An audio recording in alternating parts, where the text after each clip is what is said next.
I never thought one night could change everything. My name is Alex, I'm 36, and for years I believed that no argument, no misunderstanding, could ever break the bond one shared with her. We had been together for 8 years, married for 5, and I always thought our connection was unshakable.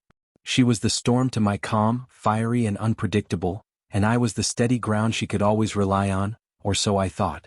That night started like any other weekend. We had dinner at home, laughing over old memories, the kind of laughter that makes you forget the world exists outside the walls of your apartment. Everything seemed perfect. But I didn't notice the tension underneath, the subtle withdrawal in her gaze, the way her smile didn't quite reach her eyes. Later, as we got ready for bed, she paused near the door, her voice barely audible. "Don't touch me tonight," she whispered. I froze. 1,000 thoughts raced through my mind, but I kept my expression calm. I wanted to understand, to give her space, but there was an unmistakable finality in her tone that unsettled me. I didn't say anything. I nodded, pretending everything was fine, but inside my heart sank. I tried to sleep, but sleep wouldn't come. My mind replayed that whisper over and over, twisting it, questioning what it meant. Was it anger? Disgust? Or something deeper that I had failed to notice all these years? I stayed awake until the early hours, staring at the ceiling, tracing the cracks and shadows with my eyes, realizing that maybe I had taken her presence for granted in ways I didn't even recognize. The next morning, I woke up early, making coffee as the sun's first light filtered through the curtains. She was still asleep, and for a moment I studied her face, soft, peaceful, unaware of the storm brewing inside me. And then it hit me. I couldn't go on pretending that things were okay, that our love was invincible. It wasn't. Not anymore. Something fundamental had shifted overnight, something irreversible. When she finally stirred and rubbed her eyes, I felt a strange calm wash over me. I sat across from her at the kitchen table and took a deep breath. "Goodbye," I whispered. It wasn't angry, it wasn't dramatic. It was quiet, final, a recognition that the bridge between us had quietly burned while neither of us had noticed.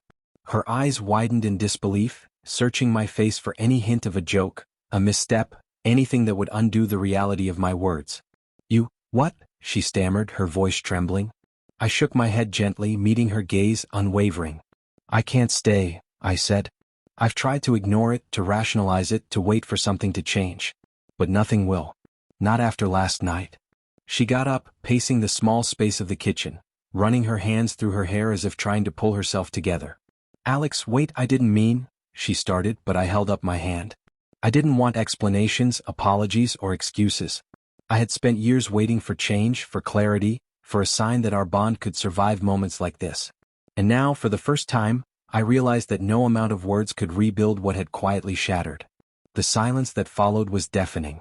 Not the tense silence of an argument, but the profound stillness of two people who had once been everything to each other and suddenly found themselves strangers in the same room. It was a silence that demanded reflection, that forced both of us to confront truths we had long ignored. I didn't look away and I didn't flinch. I just let the quiet linger, heavy and unavoidable, until she finally collapsed into the chair opposite me. Tears welled in her eyes, but I didn't comfort her. It wasn't about punishment, it was about clarity. About facing reality without illusions. "I wish you understood," she whispered, voice breaking. I nodded, acknowledging the truth without judgment.